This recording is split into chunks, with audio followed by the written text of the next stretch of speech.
The schedule page allows users to program time and arrange layout of how their media contents will be displayed on the screen.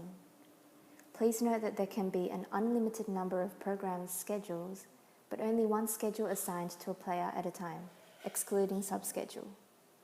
To start a new schedule, click on the Add Schedule icon, or if you need to edit an existing schedule, then click on the Edit Schedule icon. Adding a new schedule. Select a group and type in a schedule name.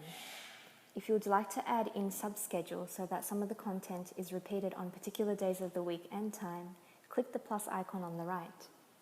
Also, please note that you can add as many subschedules as you want. Type in the starting and ending time of the playback of the content to be displayed. The times must be in 24-hour digital time. If you want your content repeated on certain days of the week, click Repeat. Then check the days that you require the repetition. You can preview your subschedules on the small screen by clicking the Preview button. Select screen ratio and orientation. You can align your zones in a particular direction by selecting multiple zones whilst holding the Shift key, then clicking on one of the alignment buttons.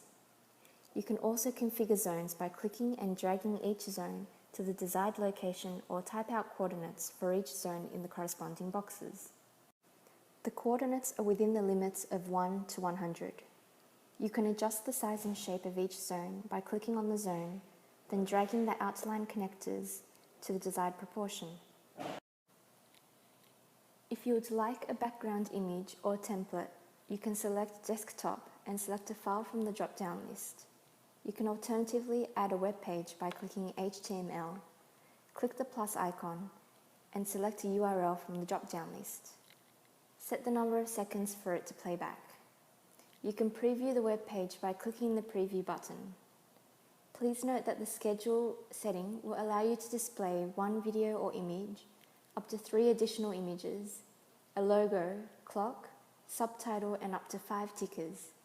But if you choose to have a web page as a display, you are only allowed one other video or image on the same layout. All other media forms will be disabled. Uploading media onto schedule. The selection point at each coloured box corresponds to the coloured zones on the screen. For instance, the orange box will display a video or an image. Select from the drop-down list which file you want displayed. You can preview the selected media file by clicking the Preview button. Set the playback time for that file. You can choose to have a clock displayed on screen by simply checking the clock option. From the drop-down list, select an analog or digital display format. If you would like to display a subtitle, you can do so by selecting the subtitle option, then by selecting RSS or text. In the case of text, you can write your own customized message in the box below. If you would like to display a ticker, enable this, then type in URL of source of news ticker.